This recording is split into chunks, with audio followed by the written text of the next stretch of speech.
여러분 한 주간 잘 지내셨습니까? 네, 저는 휴가 다녀온다고 지난주는 못 뵀는데요. 오늘 여러분들 한 분 한 분을 이렇게 쳐다보는데 더 여러분 한 분 한 분이 더 소중하고 더 귀하다는 생각이 한 분 한 분 얼굴을 쳐다보는데 들어왔습니다. 우리 저를 따라서 한번 이렇게 큰 소리로 한번 따라해 주시죠. 하나님은 나를 소중하게 여기십니다. 옆에 분에게도 얘기해 주시겠어요? 하나님은 옆 사람 보시고 당신을 소중하게 여기십니다. 자, 손을 한번 이렇게 들어보시겠어요? 옆 사람 보시고 앞뒤 좌우로 보시고 잘 오셨습니다. 환영합니다. 반갑습니다. 인사하겠습니다. 지금으로부터 4시간 전쯤에 우리 교회 남자 성도님 한 분한테서 문자가 왔어요. 목사님, 오늘 출근을 해야 됩니다.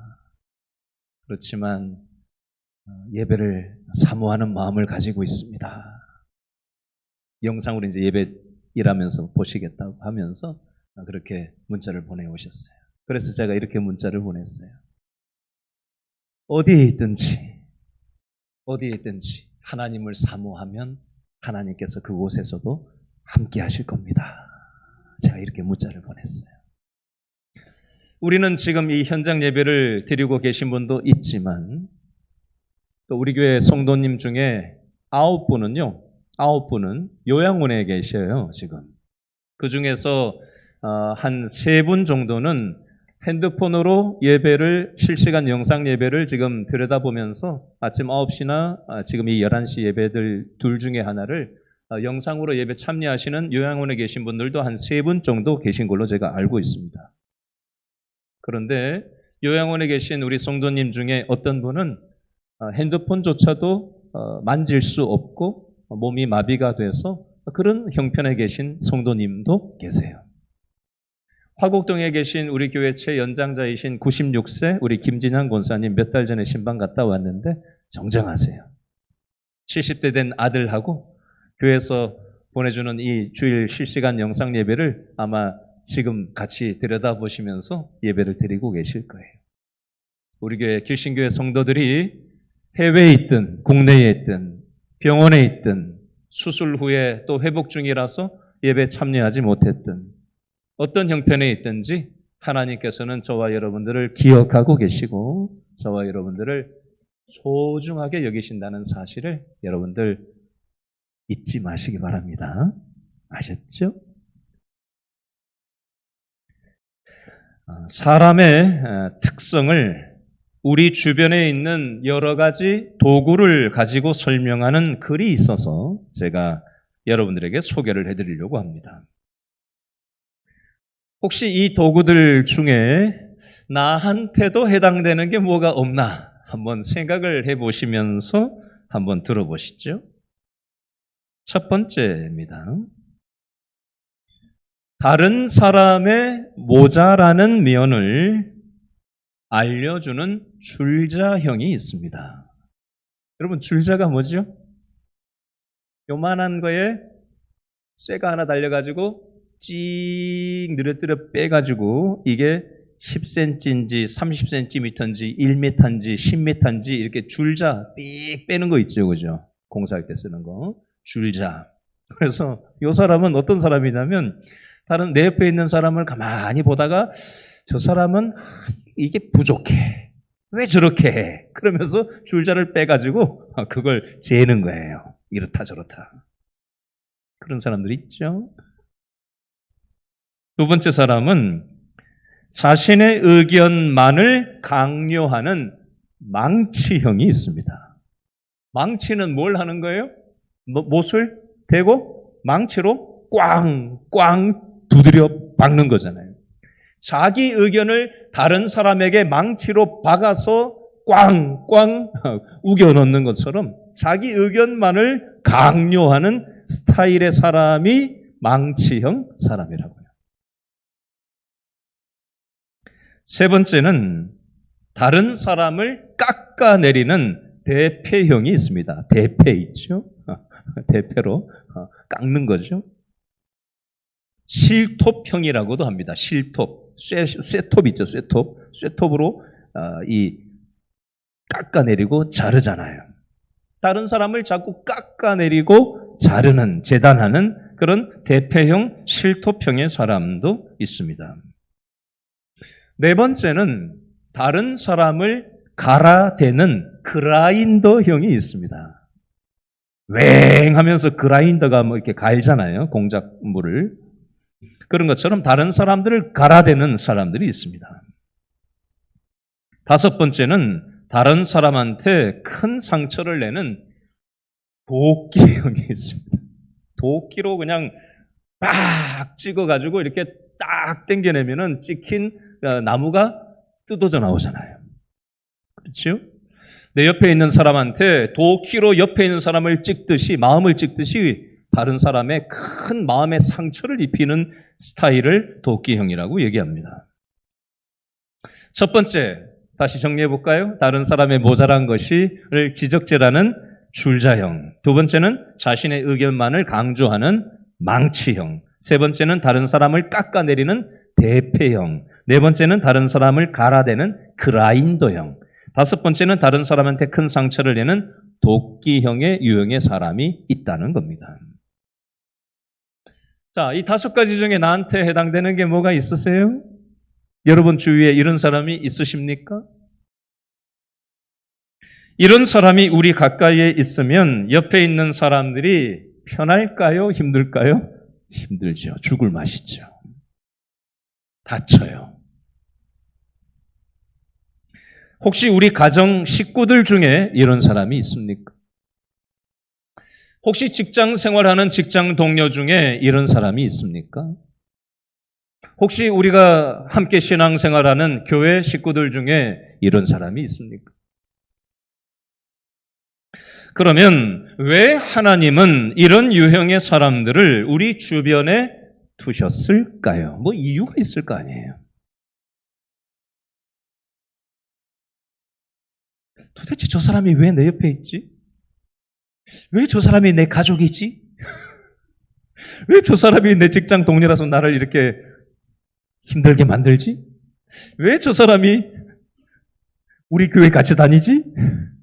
이런 생각 해보셨어요? 이유가 있다는 거예요, 이유가. 하나님은 그 사람을 통해서 나의 모난 부분을 어떻게 하시고? 깎아내시고 나의 거친 부분을 다듬어서 하나님을 닮은 작품으로 만들어가기 위해서 그 사람을 내 옆에 두신 거예요. 이유 없이 하나님은 두시는 법이 없어요.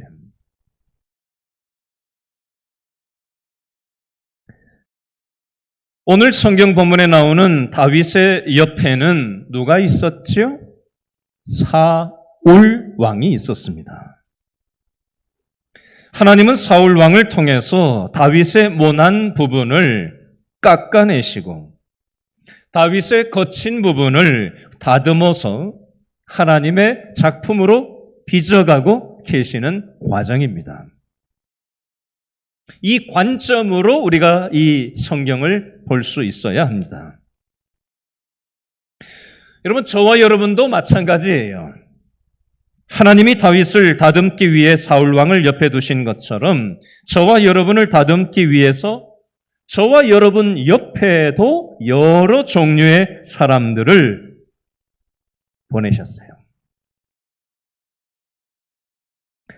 자, 이 그림을 가지고 우리 오늘 본문 사무엘상 24장 1절하고 2절 말씀을 한 번 더 읽어볼까요? 24장 1절, 2절 다 같이 시작. 누가? 사울이 블레셋 사람을 쫓다가 돌아오매 어떤 사람이 그에게 말하여 이르되 보소서. 누가? 다윗이 어디에? 엔게디 광야에 있더이다 하니 누가? 사울이 온 이스라엘에서 택한 사람 몇 명? 3,000명을 거느리고 다윗과 그의 사람들을 어떻게 하러 갔다? 찾으러 들염소 바위로 갈세. 아멘. 사울 왕과 다윗에 대한 설명을, 배경 설명을 방금 1절과 2절에서는 하고 있습니다. 이스라엘의 왕인 사울 왕이 블레셋이라고 하는 지중해 연안에 있는 이스라엘과 접경 나라인 블레셋과의 전쟁을 치르고 돌아오자마자 밑에 있던 부하가 와가지고 보고를 하는데 뭐라고 보고를 하냐면 왕이시여 다윗이 엔게디 광야에 숨어 지내고 있습니다 라고 보고를 합니다. 제가 어제 설교를 준비하면서 유튜브에서 엔게디 광야를 검색을 해서 엔게디 광야를 랜선 여행을 하고 왔습니다. 여러분 쓸데없는 영상 많이 보지 마시고 성경을 읽다가 이해되지 않는 부분이 있으면 검색을 하면 요즘은 어디 있는 것도 다 볼 수가 있어요.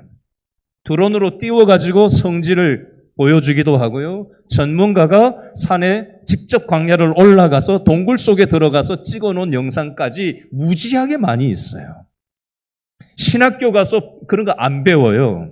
유튜브가 훨씬 더 많이 알려줍니다. 여러분 잘만 활용을 하면요 굉장히 유용합니다. 성지 순례 비싸게 돈 가도 여기 못 가봐요. 여기까지 성지 순례 안 가요. 저도 성지 순례 다녀왔지만 여기는 못 갔던 장소예요.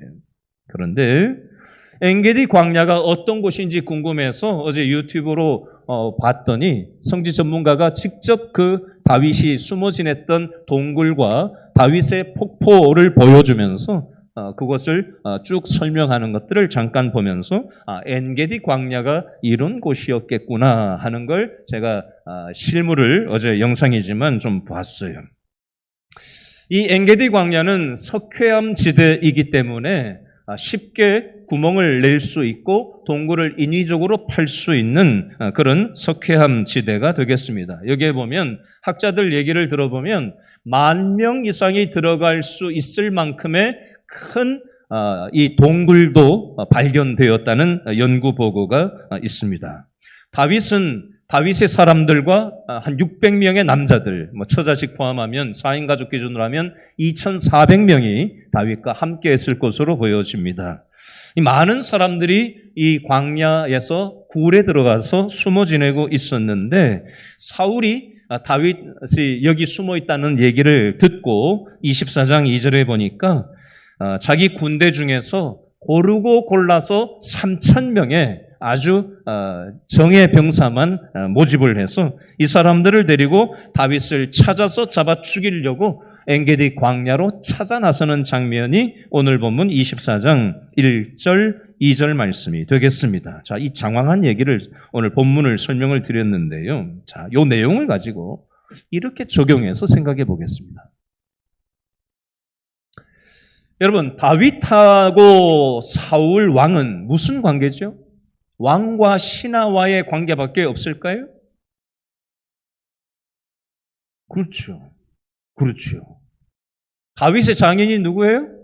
사울 왕이 다윗의 장인어른이에요.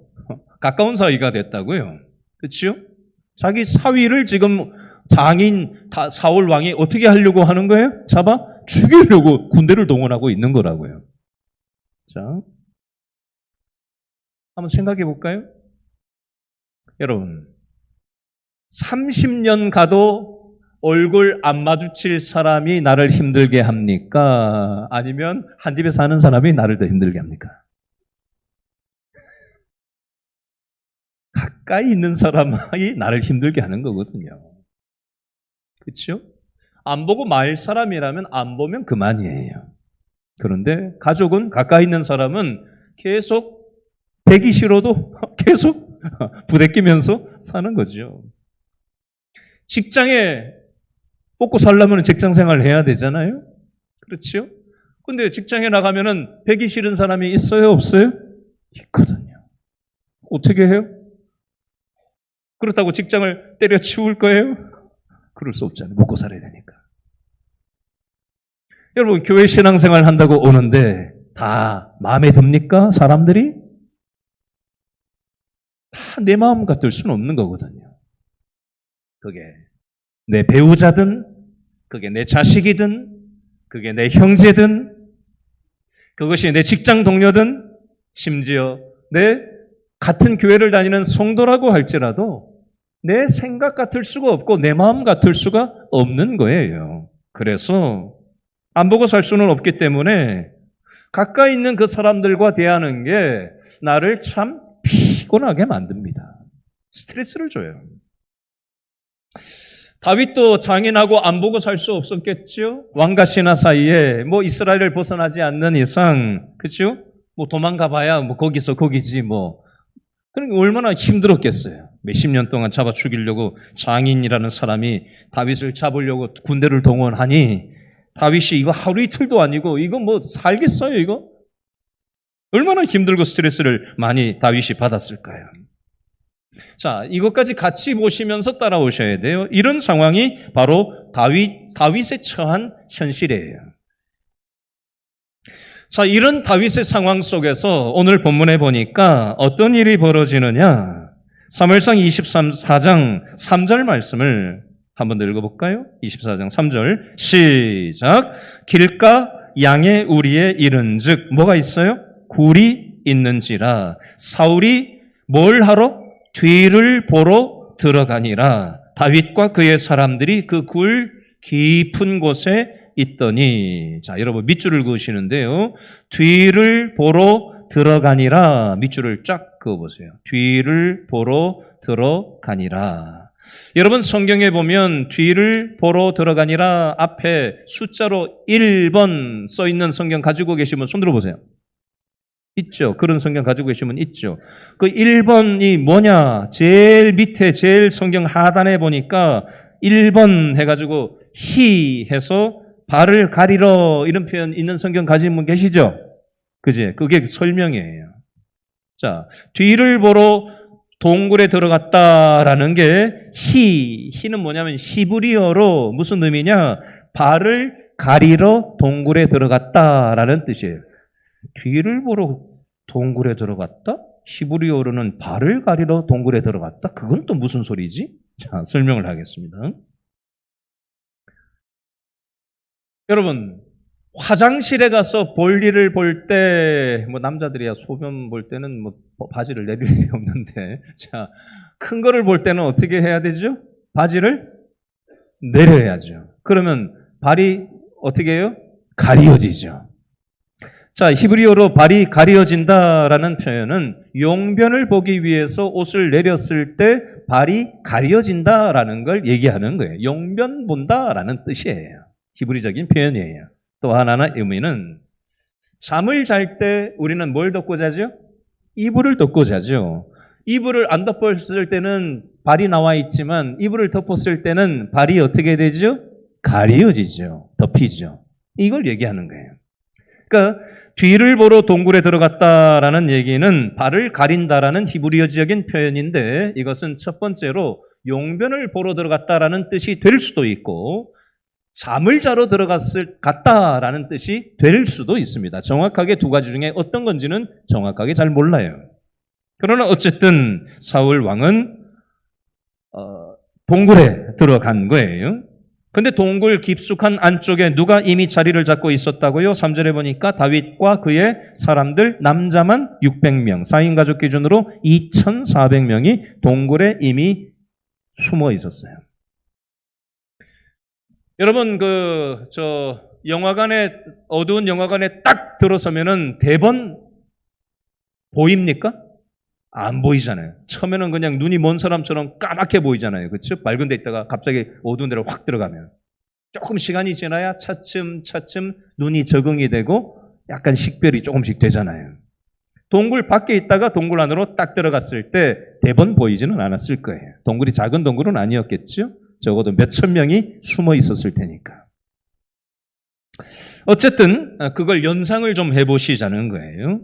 자, 그곳에 와서 뭐 용변을 받든지 뭐 옷을 벗어놓고 용변을 받든지 아니면 뭐 잠을 자서였든지 다윗의 사람들이 사울 왕이 동굴 안으로 들어온 걸 보고 다윗한테 지도자인 다윗한테 뭐라고 얘기를 하는가? 그 내용이 24장 4절에 나와요. 읽어볼까요? 4절 시작.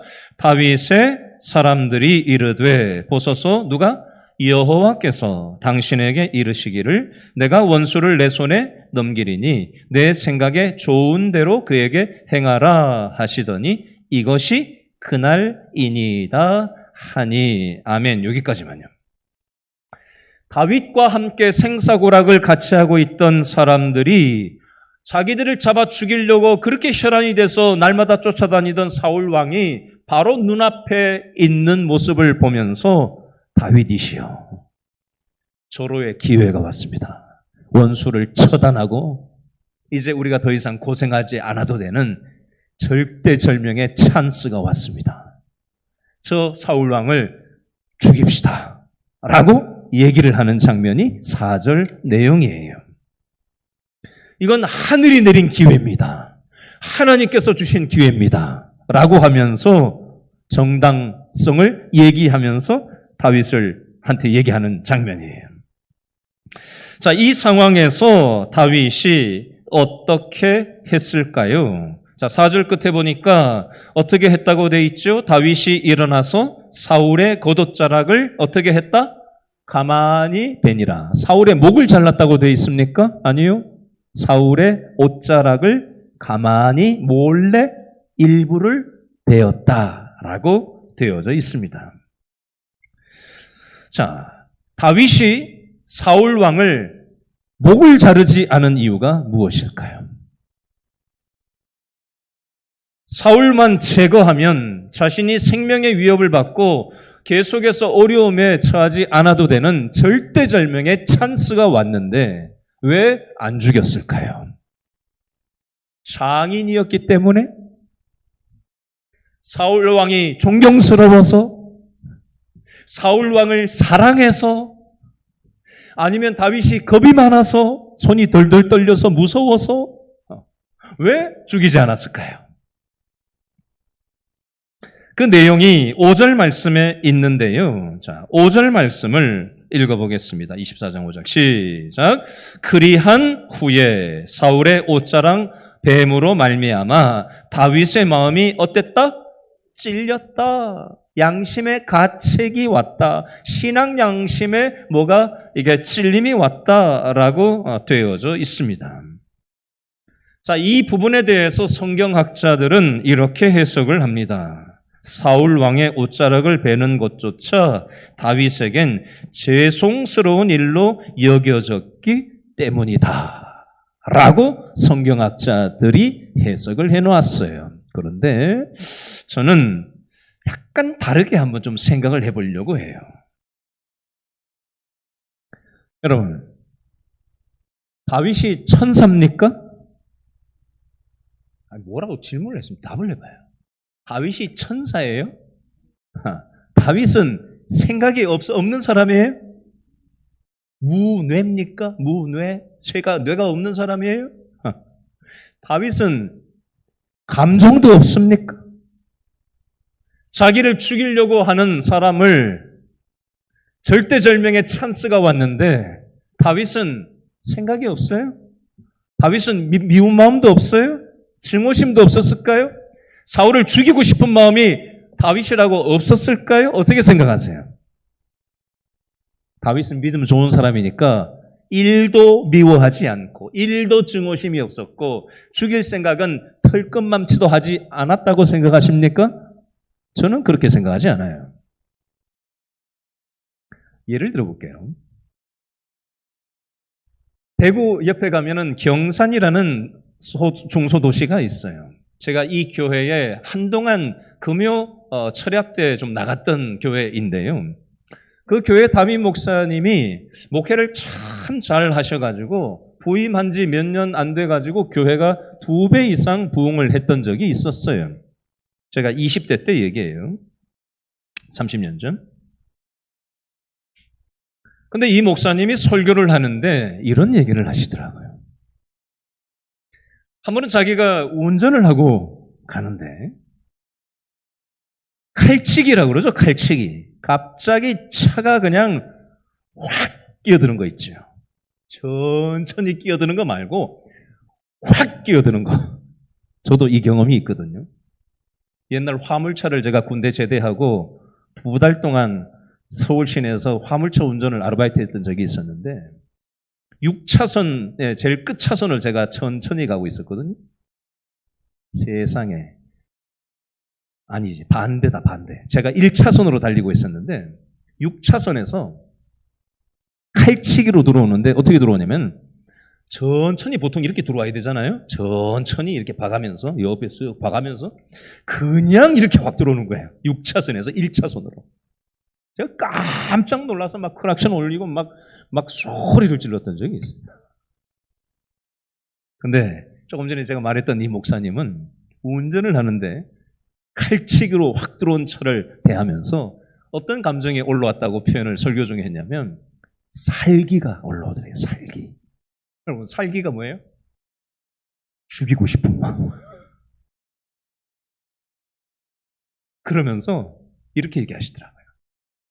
내가 목사니까 그 감정을 절제하고 살지. 내가 목사 안 됐으면 내가 내 성질을 제어를 하지 못하고 살았을 거라고.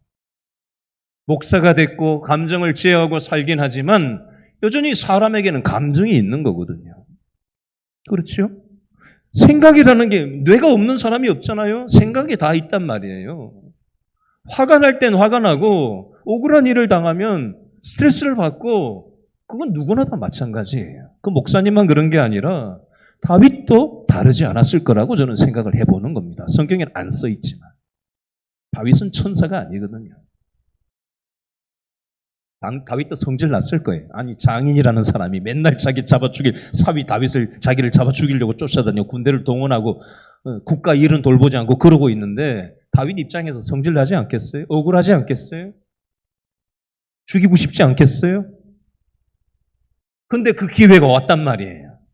다 잡아 죽이라고 지금 하고 있는데 옷을 조금 베놓고 그게 양심의 가책이 지금 들었다고 지금 성경이 얘기를 하고 있어요. 그러면 다윗이 왜 이랬을까요? 다윗도 죽이고 싶었을 거고 미웠을 거고 중호심이 있었을 텐데 왜 안 죽였냐 이거예요. 그리고 왕권을 차지하면 되는 거 아니에요? 사울 왕 다음이 자기가 왕이 된다고 하나님도 사무엘 선지자 통해서 기름 부어 세워주심을 이미 받았기 때문에 얼마든지 정당성을 얘기할 수 있고 누가 뭘 할 사람이 없는 이 상황이란 말이에요. 자, 무엇 때문에 다윗이 사울 왕을 죽이지 않았을까? 그 내용이 6절 말씀하고 10절 말씀에 반복되는 단어가 하나 나와요. 자, 6절을 다 같이 읽어볼까요? 24장 6절 시작. 자기 사람들에게 이르되 내가 손을 들어 여호와의 무엇을 기름 부음을 받은 내 주를 치는 것은 여호와께서 금하시는 것이니 그를 여호와의 무엇을 기름 부음을 받은 자가 되미니이다 하고. 자, 기름 부음에 동그라미 해보세요. 6절 둘째 줄 기름 부음, 6절 넷째 줄 기름 부음 동그라미. 10절을 읽어보겠습니다. 24장 10절 시작. 오늘 여호와께서 굴에서 왕을 내 손에 넘기신 것을 왕이 아셨을 것이니이다. 어떤 사람이 나를 권하여 왕을 죽이라 하였으나 내가 왕을 아껴 말하기를 나는 내 손을 들어 내 주를 해야지 아니하리니 그는 여호와의 무엇을 기름 부음을 받은 자이기 때문이라 하였나이다. 아멘. 사울 왕을 왕으로 세운 것은 사람이 세운 게 아니라 누가 세웠다? 하나님이 세웠다. 하나님이 세운 걸 사람이 손대지 못한다라고 얘기하는 거예요, 다윗이. 여러분, 다윗이 사울을 해치지 않은 이유는 하나님을 향한 믿음 때문이었습니다.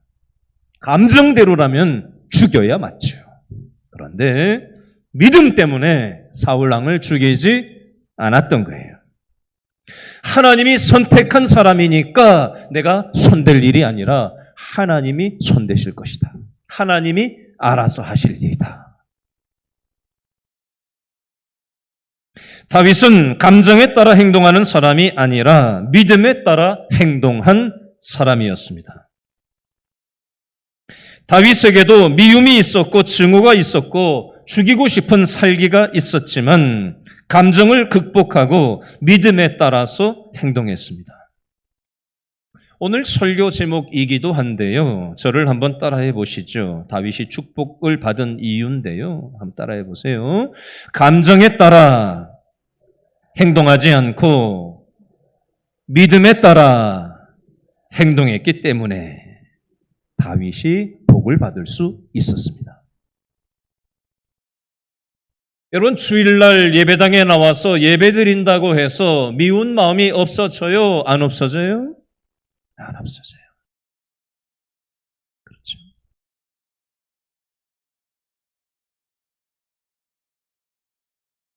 주일날 예배드리고 나면 죽이고 싶은 마음이 없어집니까? 안 없어집니까?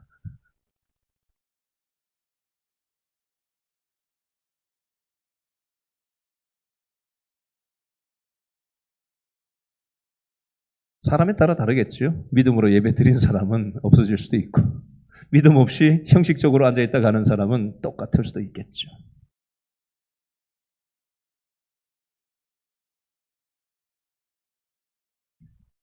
조금 더 쉬운 예를 좀 들어보겠습니다. 여러분, 영화 좋아하세요? 영화 좋아하세요? 영화 좋아한다고 하면 신앙 없는 사람 취급받을까 봐 좋아한다는 얘기도 못하고. 영화 안 좋아해야 신앙생활 잘하는 거 아니에요? 드라마 좋아한다고 신앙생활 못하는 거 아니고요. 드라마 안 본다고 신앙생활 잘하는 것도 아닙니다. 착각하지 마세요. 여러분, 옛날에 미국 서부 개척할 때 서부 영화 여러분들 보셨던, 좋아했던 분들 계시죠? 홍콩 영화 여러분 좋아하세요? 성룡 나오고 뭐 이런 거? 성룡, 유덕화, 이런 홍콩 배우들 영화들 한창 우리나라에 인기가 있었던 적이 있었죠. 요즘은 좀 한물 같지만. 미국 서부 영화나 홍콩 영화의 내용은 뭐가 다 다른 것 같은데 핵심 원리는 비슷한 게 있어요. 그게 뭐냐면 원수를 갚는다는 측면입니다. 우리 아버지의 원수를 우리 집안의 원수를 갚는다고 하고 어디 들어가서 막 무술 연마해가지고 원수를 갚으러 막 가서 막 죽이고 막 이런 거 있잖아요. 총으로 쏴서 내 아버지의 원수를 죽인다 뭐 이러고. 우리가 그 서부 영화를 보면서, 홍콩 영화를 보면서 우리가 재밌어 하는 이유가 뭘까요? 그 이면에 어떤 정서가 있기 때문일까요? 우리는 살다 보면 억울한 일을 당할 때가 있어요. 그죠? 죽이고 싶은데 실제 죽일 수는 없잖아요. 죽이면 감옥 가야 되니까. 그러니까 속으로 이걸 안고 살아가는 거예요. 그러면서 보복하고 싶은 마음, 원수를 갚고 싶은 마음, 미운 마음, 억울한 마음을 우리는 안고 살아가는데, 나 대신에 누가 영화에서라도 대리 죽여주고 대리 원수를 갚아주는 걸 보면서 통쾌한 거예요. 내가 못하는데 저 사람 대신해주네. 아이고 잘됐다, 고소하다 이러면서. 나쁜 사람은 벌을 받아야 돼. 대리만족을 하는 거예요. 여러분, 오늘 본문에 보니까 다윗이 사울에게 계속 쫓겨다니다가 지금 보복할 수 있는 기회가 온 거예요. 동굴 안에서 원수 사울을 만난 거예요. 여러분, 다윗의 입장에서 생각해 보세요. 다윗은 사울 왕을 밀어내고 자기가 왕자에 오르려고 반역을 꾸몄던 적이 없었어요.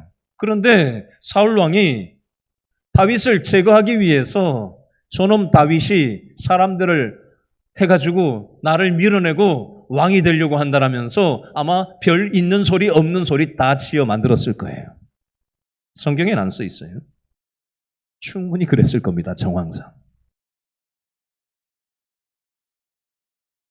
다윗은 사울 왕한테 미움받을 짓을 한 게 없었어요. 그런데 미움받을 짓도 한 적이 없는데 다윗은 미움을 받았어요.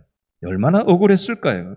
반역죄인 취급을 당하면서 얼마나 다윗이 억울하게 쫓겨다녔을까요?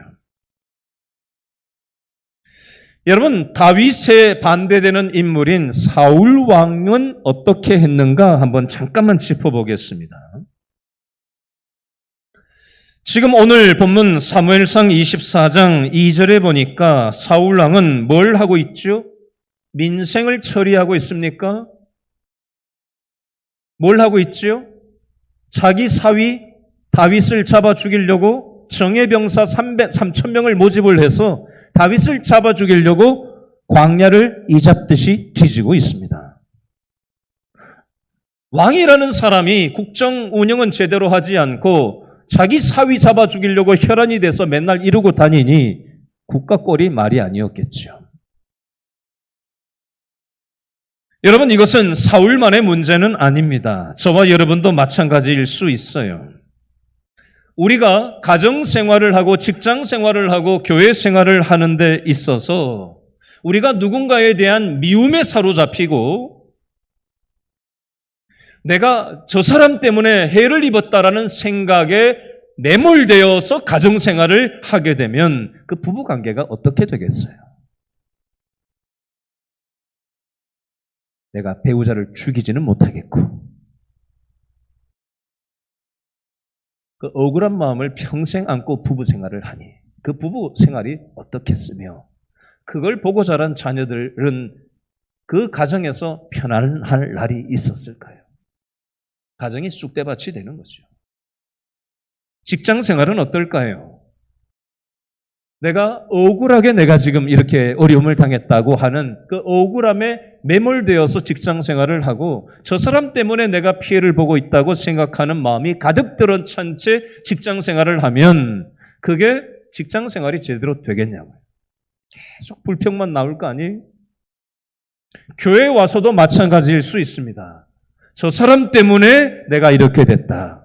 저 사람 때문에 뭐가 어떻게 됐다라고 자꾸 그렇게 그 생각에 매몰되어 있으면 신앙생활도 건강하게 될 수가 없습니다. 가정도, 직장도, 신앙도 내용은 다르지만 원리는 똑같아요. 사울 왕은 왕으로서의 정상적인 통치는 하지 못한 채 사위 잡아 죽이려고 맨날 혈안이 되어서 쫓아다녔으니 이스라엘 나라가 엉망진창이 되었겠죠. 혹시 저와 여러분은 가정생활을 어떻게 하고 있는가? 저와 여러분은 직장생활을 어떻게 하고 있는가? 교회 생활을 어떻게 하고 있는가? 혹시 사울과 같은 마음으로 뭔가 대놓고 보복할 수는 없지만 소극적으로 보복한다라는 그 무언가 일그러진 마음을 가지고 가정생활, 직장생활, 교회생활 하는 것 때문에 불행한 가정, 불행한 직장, 불행한 교회생활을 하고 있지는 않습니까? 이것이 사울의 삶의 방향성이었는데 이것이 우리의 방향성이 되진 않았으면 좋겠어요. 우리는 오늘 말씀을 통해서 다윗의 모습을 통해서 교훈을 얻기를 원하는데요. 조금 더 구체적인 예를 들어볼게요. 여러분, 가정에서 부부끼리 참 결혼하기 전에는 나하고 다른 모습이 그렇게 좋아 보여서 결혼을 했는데, 그렇죠? 살다 보니까 다른 모습이 못 봐주겠는 거예요. 그렇죠? 그래서 어떻게 하죠? 남편은 아내를 바로잡으려고 하고 자기 기준으로, 아내는 남편을 자기 기준으로 바로잡으려고 사명감을 가지고 달려듭니다, 서로. 그러다 보면 어떻게 되죠? 서로 마음이 상하게 되고 저 사람 때문에 내 인생이 피해를 입었다라는 생각을 갖게 됩니다. 그러면서 그게 차곡차곡 쌓이고 쌓여서 내가 언젠가는 당신이 나한테 한 만큼, 아니 그 이상으로 내가 보복을 되돌려주겠다. 기회가 오기만 와봐라. 여러분, 부부끼리 가장 흔히 하는 보복은 파업인데요. 자기가 할 일을 안 해버리는 거죠. 당신이 그렇게 나한테 했어? 그래? 나 밥 안 해. 나 직장 안 나가. 나 말 안 해. 나 살림 안 해. 나 안 일어나. 여러분, 보복은 자기가 가장 자신 있는 무기를 가지고 보복을 한다고 하는데요. 말 잘하는 사람, 말을 잘하는 사람은 어떻게 보복을 하죠? 상대방한테 말로 공격을 합니다. 비난을 해요. 그러면 말을 못하는 사람은 어떻게 보복을 할까요? 말을 안 해요. 입을 닫아버려요. 그러면 상대방이 속이 더 터지는 거죠. 그렇게 보복을 하는 거예요.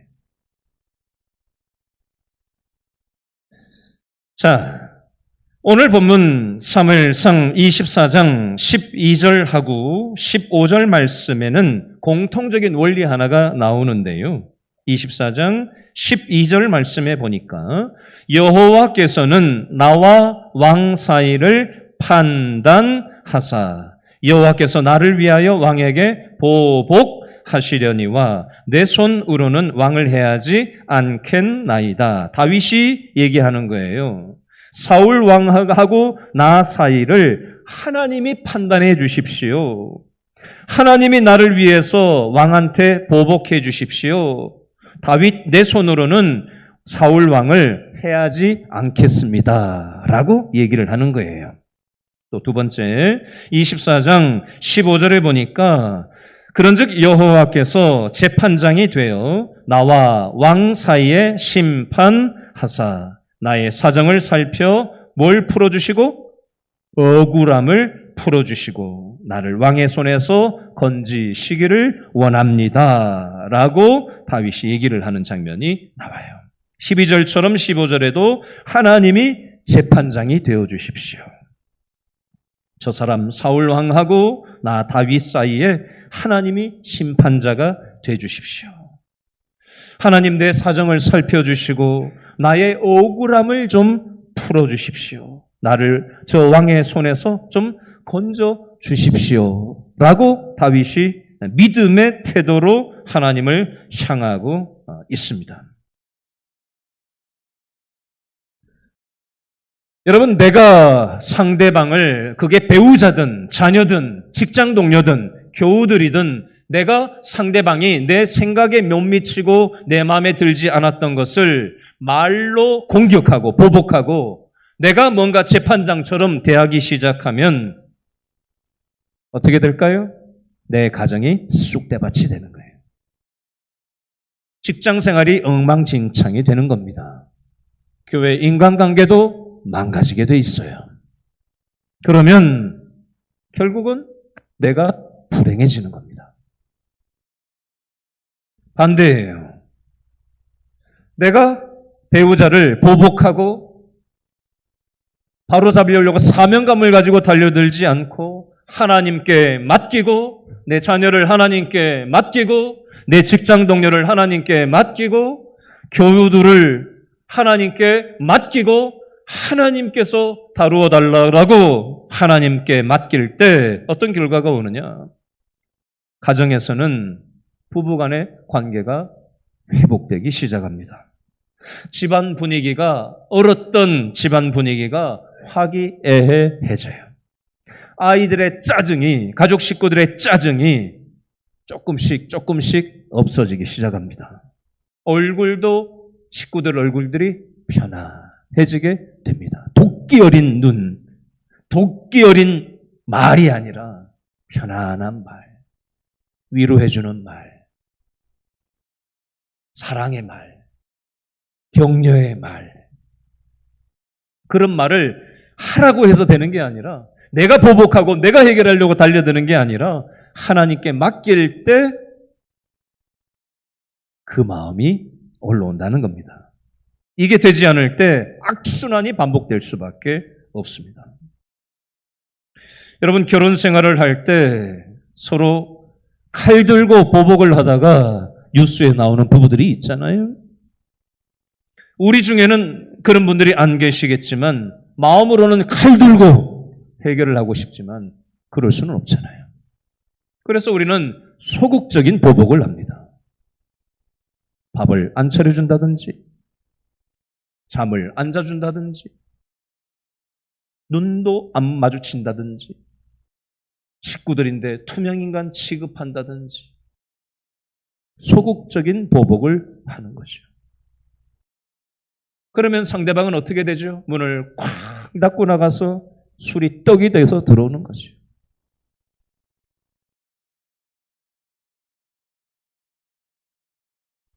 하나님은 오늘 말씀을 통해서 우리가 스스로 재판관이 되지 말고 우리가 해결하려고 들지 말라고 하십니다.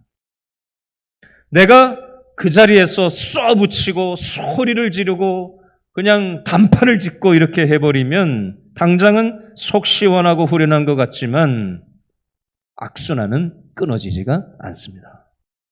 후유증은 더 커지고 더 인간관계가 꼬이기 마련이에요. 네가 나한테 피해를 입혔어? 너도 한번 당해봐라.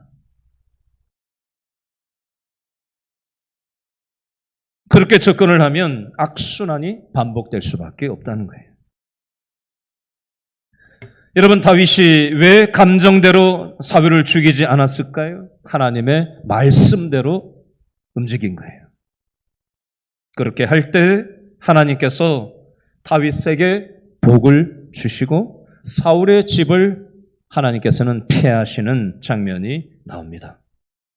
저와 여러분도 이 전쟁터와 같고 광야와 같은 이 세상을 살아가면서 별의별 일을 다 겪고 어려운 억울한 일도 겪고 오해도 받고 있지도 않은 일들 때문에 억울한 일들을 많이 당하고 힘겨울 때도 있지만 하나님께서 보고 계신다. 하나님께서 알고 계신다. 하나님께서 재판관이 되어주실 것이다. 하나님의 때가 되면 하나님께서 역사하실 것이다 라는 사실을 기억하시고 하나님께 맡겨드리고 우리는 믿음으로, 감정대로가 아니라 믿음으로 행동할 때 하나님께서 저와 여러분의 삶을 책임지실 줄로 믿습니다. 기도하겠습니다.